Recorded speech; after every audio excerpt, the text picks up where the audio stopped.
바로가 가까이 올 때 이스라엘 자손이 눈을 들어 본즉 애굽 사람들이 자기들 뒤에 이른지라. 이스라엘 자손이 심히 두려워하여 여호와께 부르짖고 그들이 또 모세에게 이르되 애굽에 매장지가 없어서 당신이 우리를 이끌어내어 이 광야에서 죽게 하느냐? 어찌하여 당신이 우리를 애굽에서 이끌어내어 우리에게 이같이 하느냐? 우리가 애굽에서 당신에게 이른 말이 이것이 아니냐? 이르기를 우리를 내버려 두라. 우리가 애굽 사람을 섬길 것이라 하지 아니하더냐? 애굽 사람을 섬기는 것이 광야에서 죽는 것보다 낫겠노라. 모세가 백성에게 이르되 너희는 두려워하지 말고 가만히 서서 여호와께 오늘 너희를 위하여 행하시는 구원을 보라. 너희가 오늘 본 애굽 사람을 영원히 다시 보지 아니하리라.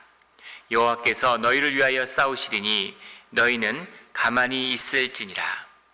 여호와께서 모세에게 이르시되 너는 어찌하여 내게 부르짖느냐? 이스라엘 자손에게 명령하여 앞으로 나아가게 하고 지팡이를 들고 손을 바다 위에 내밀어 그것이 갈라지게 하라. 이스라엘 자손이 바다 가운데서 마른 땅으로 행하리라. 아멘.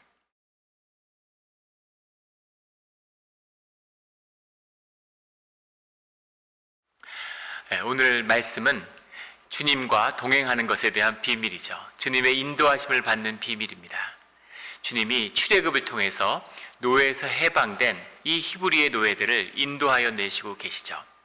주님을 따라가는, 주님을 인도함을 받는 비밀이 무엇일까 하는 오늘 말씀의 도전을 받아 주님의 인도하심의 길이 우리 앞에 열리는 그런 우리 모두와 교회가 되기를 주의 이름으로 축원합니다. 오늘 본문 말씀 14장 10절의 말씀은 이렇게 시작합니다. 바로가 가까이 올 때 이스라엘 자손이 눈을 들어 본즉 애굽 사람들이 자기들 뒤에 이른지라. 이스라엘 자손이 심히 두려워하여 여호와께 부르짖고, 이스라엘 자손들이 아주 자신감이 충만하고 주님의 인도하심을 받아 당당하게 광야로 나왔습니다. 14장 8절의 말씀에 보면 담대히 나아갔습니다 이렇게 돼 있어요. 담대히 나아갔다. 담대히 나아갔다는 거 원문은 손을 들고 나아갔다 이런 말입니다. 손을 들고 나아갔다는 것은 주님을 경배하고 높이며 주님의 인도하심을 받아 나아갔다 이런 말이죠. 믿음으로 나아가고 주님께 감사하며 나아가고 찬송을 하며 나아갔다는 거죠. 나가기 전에는 애굽 사람들의 마음을 주님이 돌이키심으로 그들에게 은과 금과 의복을 받아서 그렇게 나왔습니다. 10가지의 재앙과 유월절을 통해서 자신들을 지켜주시는 하나님의 은혜와 사랑을 경험하고 나왔죠. 그래서 주님께 감사하며 손을 들고 나왔는데, 그런데 10절에 바로가 가까이 올 때 애굽 사람들이 자기들 뒤에 이른지라 눈을 들어 본즉 이렇게 돼 있죠. 눈을 들어 보니까 주님이 인도하심을 받았는데 주님이 평탄한 길, 메소포타미아 팔레스타인으로 향하는 평탄한 길이 아니라 주님이 험한 광야의 길로 인도하셨습니다. 그래서 주님이 인도하시는 뜻이 있겠지. 그런데 주님이 또다시 길을 트셔서 이번에는 바다의 앞으로 인도해 주셨죠. 바다 앞에 갔는데 이제는 어쩌시려고 그러지?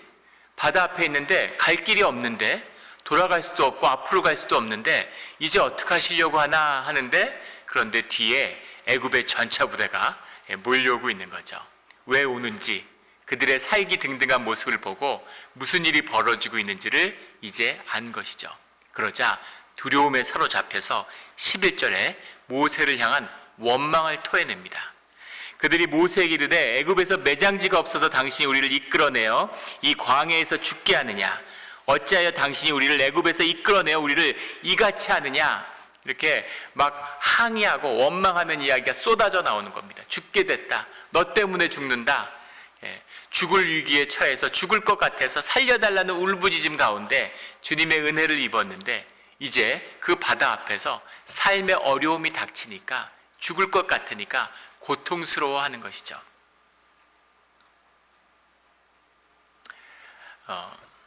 우리 교회에 골프 좋아하시는 분들이 많죠. 골프를 치는 그 사람들을 가리키는 그 선수 중에, 프로페셔널 중에 임진한 프로라는 분이 계신데, 그분이 한국에서 그런 강좌와 그런 레슨, 해설 이런 걸로 굉장한 이제 명성을 얻고 계신 분이라고 그래요. 그분이 이제 골프를 가리키는데, 골프를 배우고 골프를 나가는 데 있어서 큰 두 가지 장벽이 있다고 이야기를 하더라고요. 두 가지 장벽이 있는데, 처음에 골프를 치다가 맞게 되는 첫 번째 장벽은 눈이라는 겁니다. 사람들의 눈이 골프가 성장하는데 가장 큰 재앙이래요. 그게 무슨 말이냐면, 골프를 처음에 배우면 골프를 치는 법, 그 레슨을 그대로 배워서 그것을 따라하면 골프 실력이 무럭무럭 는다는 것이죠. 그런데 여유가 생기고 골프를 좀 칠 수 있게 되면 눈이 떠져서 다른 사람들은 어떻게 치나 하고 다른 사람이 치는 걸 보게 된다는 겁니다. 눈에 들어오는 거죠. 나는 보이지 않고 내 눈에 띄는 것은 다른 사람들인데, 저 사람은 왜 이렇게 저렇게 잘 치지?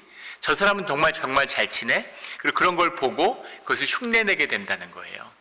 타이거 우즈가 어떻게 골프를 치는지 그것을 반복적으로 보고 그걸 흉내내다가 자기의 폼을 잃어버리고 슬럼프에 빠지고 갈비뼈에 금이 가고 손목에 골절이 오는 그런 일들을 경험하게 된다는 거죠. 그 레슨을 들으면서 삶의 실제와 본질은 하나구나 하는 걸 다시 느낄 수 있었습니다. 우리 신앙의 길과 너무 흡사해요.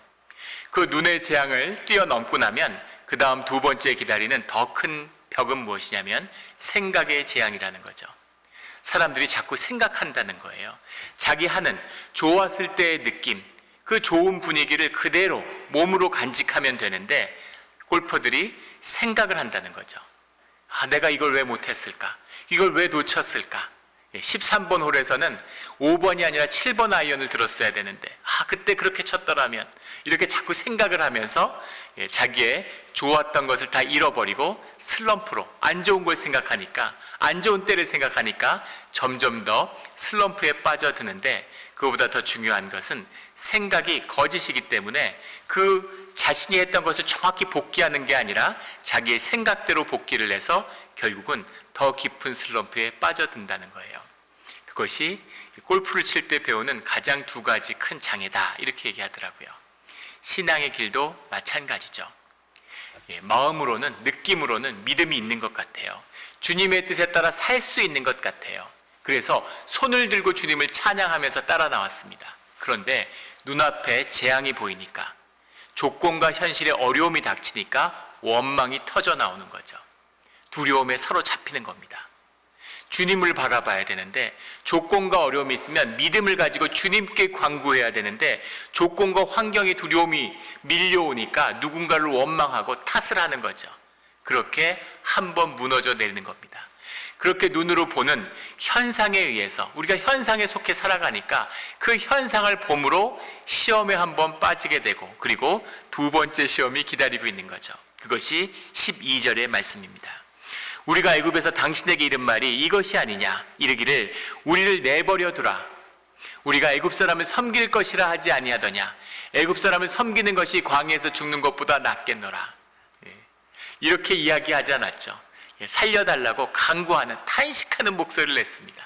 그런데 이제 광야에서 어려움이 닥치니까 우리가 애굽에 있을 때가 더 좋았다는 거예요.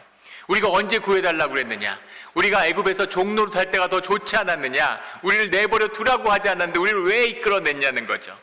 완전히 전도된 현실 인식이죠. 생각에 빠져드는 겁니다. 그때가 더 좋았는데, 그때가 좋았겠어요?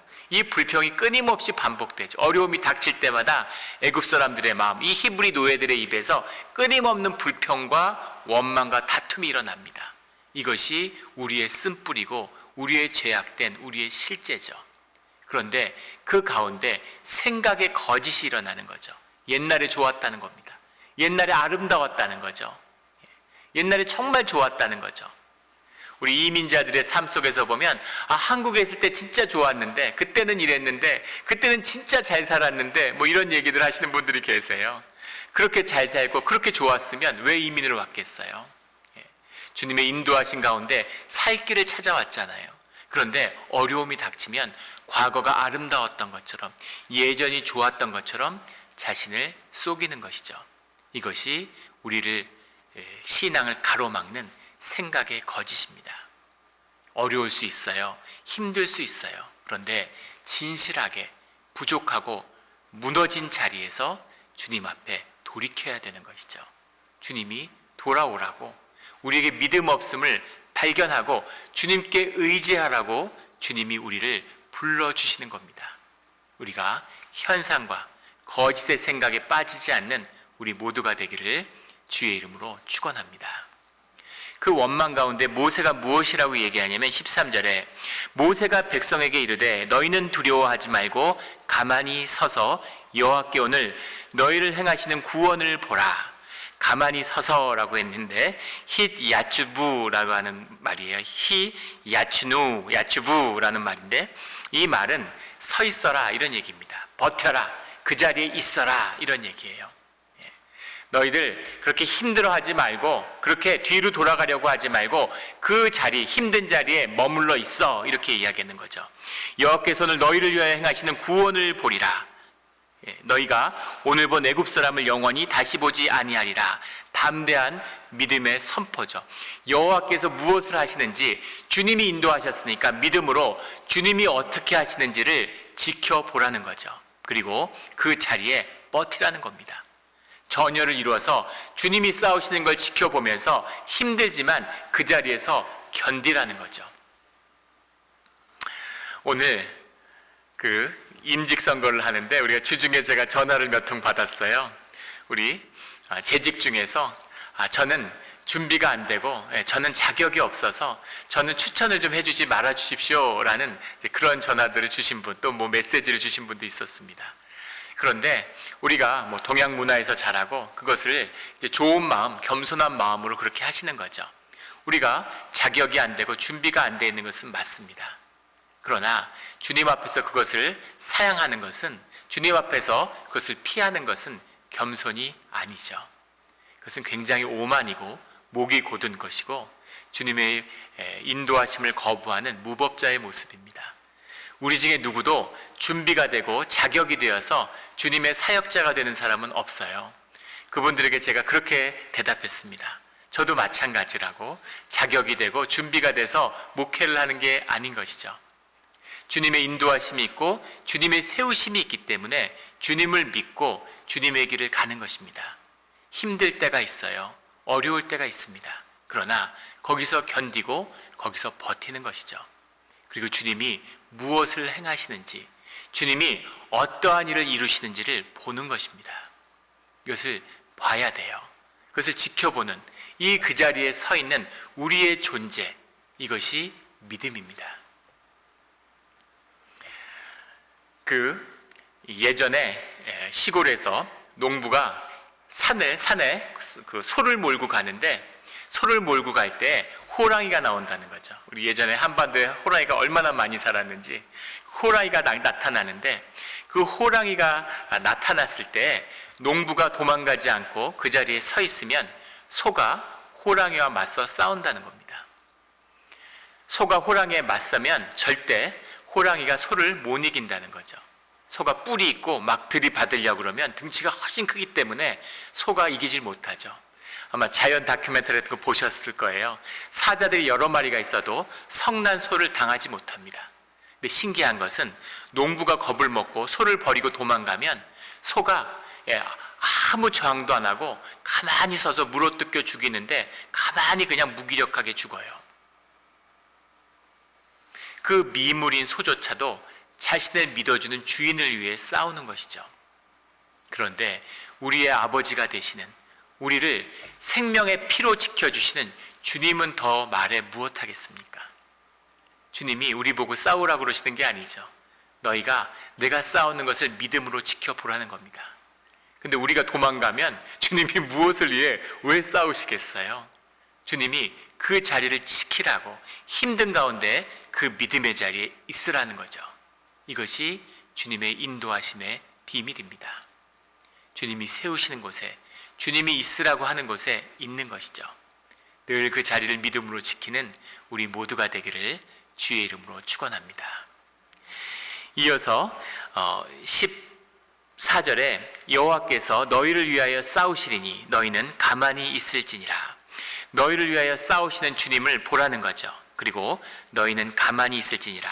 똑같이 13절과 가만히라고 해석했는데 14절의 가만히의 원문은 타카리신이라는 말입니다.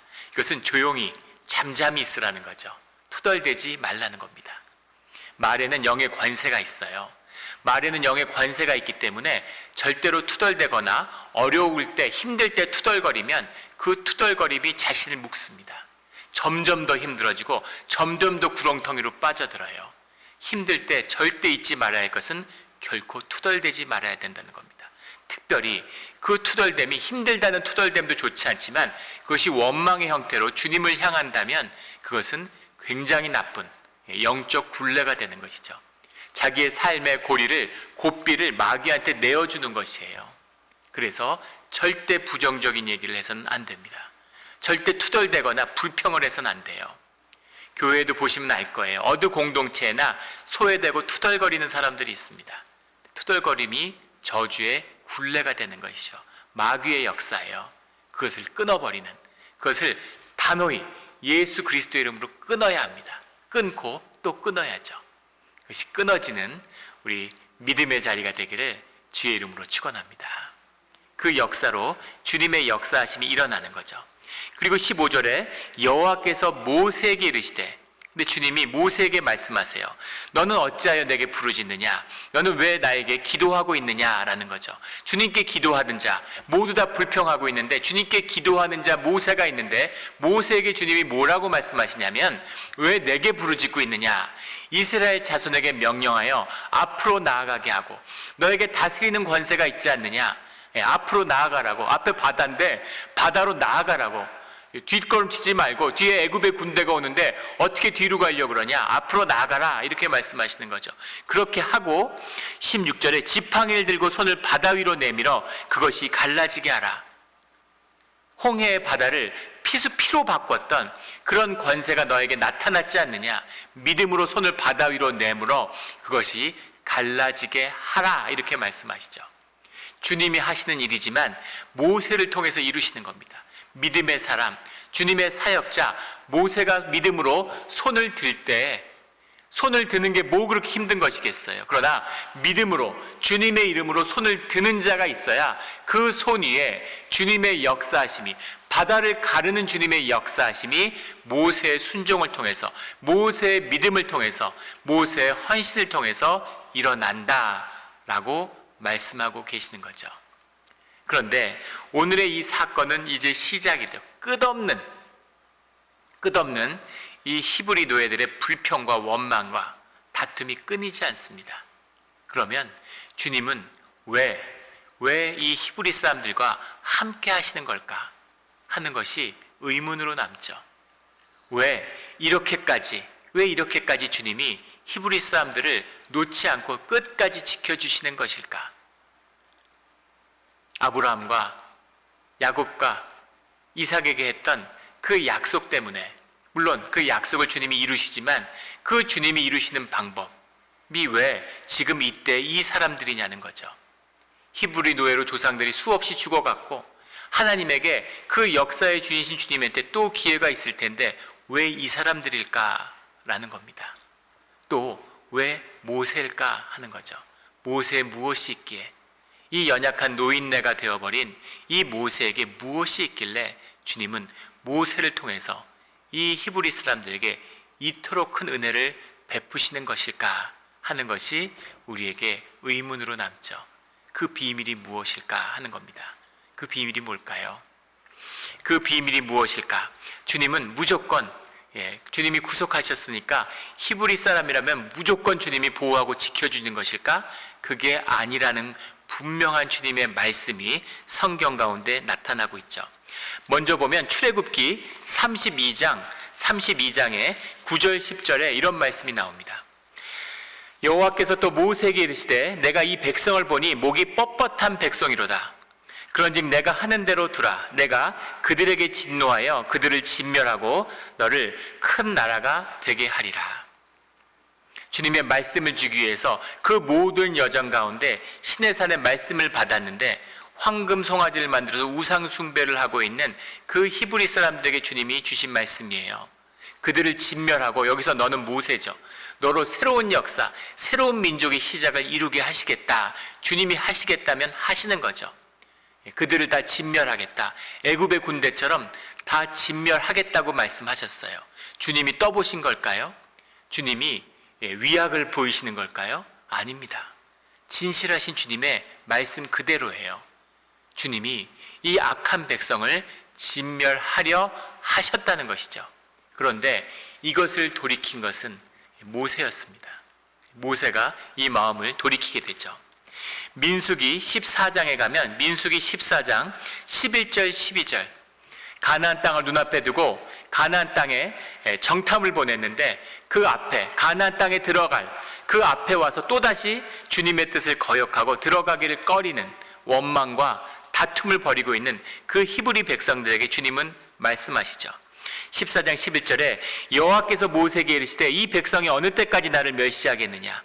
내가 그들 중에 많은 이적을 행하였으나 어느 때까지 나를 믿지 않겠느냐?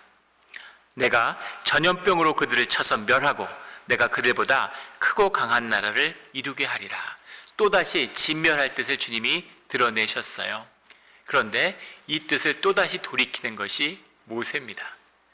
모세에게는 무엇이 있길래, 모세에게는 무엇이 있어서 주님의 마음을 돌이키는 것일까? 그 돌이키는 비밀이 무엇인지를 정확히 알기는 어렵지만 12장 3절에 보면 민수기에 심지어 아론과 미리암까지 그의 형과 누나까지도 모세에게 거역하는데 그때 주님이 말씀하시죠. 그가 이 땅에서 가장 온유한 자라고. 온유한 자라는 게 무슨 뜻일까요? 이 주님이 사람들을 진멸하시겠다는 뜻을 계속 돌이키게 만드는 그 모세의 비밀, 그 모세의 비밀이 성경에 흐르는 구속의 비밀이죠. 그 깊은 비밀의 뜻을 담고 있는 구약의 말씀이 바로 룻기의 말씀입니다. 룻기를 보시면 룻기가 참 이상한 말씀이죠. 이 남편을 앞세운 과부 시어머니와 과부 며느리의 이야기예요. 이들의 이야기가 이스라엘의 역사와 하나님의 놀라운 그런 말씀들 사이에 이렇게 끼어 있는 거예요. 처음에 성경을 통독하면 도대체 룻기는 왜 있는 걸까? 이 말씀은 도대체 무엇일까? 이해가 안 되죠.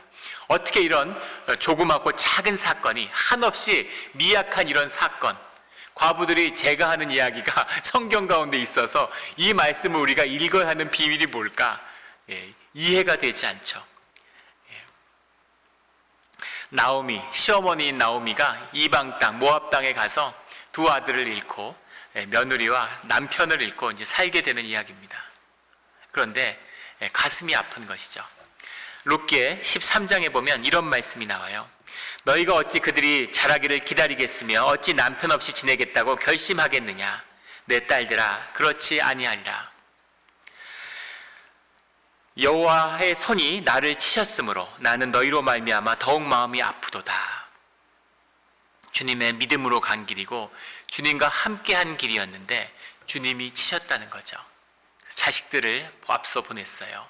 이 시대에 남편을 잃었다는 건 여인들이 이제 살아갈 길이 없다는 겁니다. 너희들은 나랑 같이 있으면 살 길이 없어. 그리고 너희한테 더 미안한 것은 너희가 겪은 재앙이 나로 말미암은 여호와께서 행하신 일이기 때문에 더 가슴이 아프다. 너희들은 이런 고생을 해서는 안 됐는데, 너희는 이런 아픔을 경험해서는 안 됐는데 너희가 나 때문에 이런 아픔을 겪었구나 라는 그런 애통한 마음이죠. 그래서 너희들이 고엘이나 이런 데 묶일 필요가 없어. 너희는 이스라엘 율법에 묶일 필요가 없어. 너희들은 이방 여인이었는데 너희 고향으로 가서 잘 살아라. 이렇게 떠나라고 이야기하는 거죠. 그런데 놀랍게도 며느리인, 이방 며느리인 룻기가 이렇게 대답하는 거죠. 16절에 이렇게 말씀이 나와요. 룻이 이르되 내게 어머니를 떠나며 어머니를 따르지 말고 돌아가라 관건하지 마옵소서. 어머니께서 가시는 곳에 나도 가고 어머니께서 머무시는 곳에 나도 머물겠나이다. 어머니의 백성이 나의 백성이 되고 어머니의 하나님이 나의 하나님이 되시리니. 어머니의 하나님이 이미 나의 하나님이고 하나님 안에서 우리가 한 가족입니다. 남편이 있어서가 아니라 시어머니 며느리여서가 아니라 하나님이 계시기 때문에 우리가 한 백성이고 한 가족입니다 라는 고백이죠. 그래서 어머니 하나님이 이제 나의 하나님이 되셨습니다 라는 그런 고백입니다.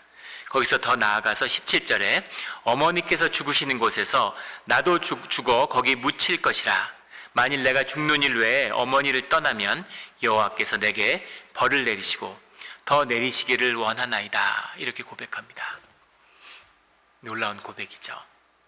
사랑하는 마음, 애통하는 마음, 연민하는 마음이 룻의 마음속에 있어요. 이 마음이 시어머니를 혼자 보낼 수 없고 나만 살겠다고, 아직 젊기 때문에 돌아가서 나는 어떻게든 살 길을 찾을 수 있겠죠.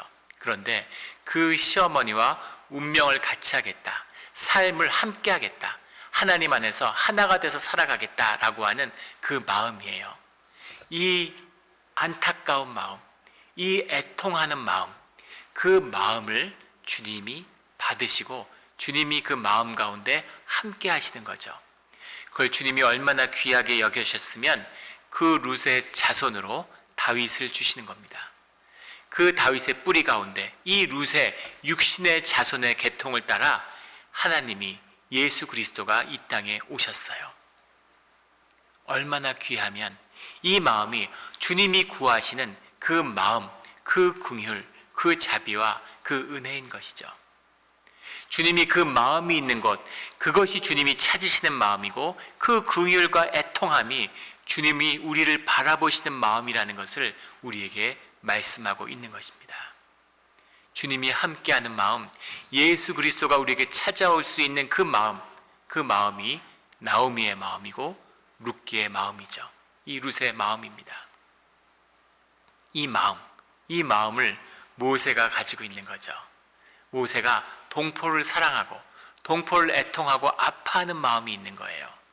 사랑스러워서, 너무 좋아서, 정이 들어서 그러는 걸까요? 아니죠. 하나님 안에서 내 삶의 일부로 나로 받았기 때문입니다. 너의 하나님이 나의 하나님이야. 우리가 하나님 앞에서 한 가족이야 라는 것을 주님의 이름으로 받은 것이죠. 우리가 한 하늘 가족입니다. 오늘 임직자를 세우는데, 중직자들을 세우는데 그 사람이 그런 자격이 있는지 없는지, 준비가 됐는지를 판단하라는 것이 아닙니다. 우리가 누굴 판단하겠어요? 주님의 뜻을 받는 것이죠. 주님의 뜻을 받는다는 건 주님이 누굴 세우시는지를 분별해서 알아내라는 뜻이 아닙니다. 애통한 마음, 주님이 우리가 하늘 가족으로 삼아주셨음을, 나와 끝까지 이 땅에서 함께 살고 함께 임종할 때 마주보고 내 관을 들어주는 자가 누구인지 그 애통함, 안 됐고 불쌍하고, 하지만 내 삶의 일부로 같이 살아가고자 하는 그 애통한 마음으로 살아가는 자리에 주님이 함께 하신다라고 하는 그 약속이죠. 이것이 출애굽을 통해서 받게 되는 주님의 임재, 주님이 함께 하시는 그 마음입니다. 그 마음을 받아 주님의 임재와 인도하심을 받는 우리 영락교회, 영락공동체 하늘 가족이 되기를 주의 이름으로 축원합니다. 기도드리겠습니다. 하나님 아버지, 감사합니다. 우리가 부족하고 우리가 준비되지 않고 우리가 늘 원망하고 투덜댑니다. 심지어는 다툴 때도 있습니다. 그러나 주님, 우리 가운데 우리를 불쌍히 여기시는 주님의 은혜와 또 그 마음을 감사하며 기뻐하며 기도하는 자들이 있음을 주님이 아십니다. 주님, 불쌍히 여겨주시고 자비하여 주시고 주님의 인자하심 가운데 긍휼을 베풀어 주시옵소서. 주님과 끝까지 함께하기를 원합니다. 감사드리며 예수 그리스도의 이름으로 기도드렸습니다. 아멘.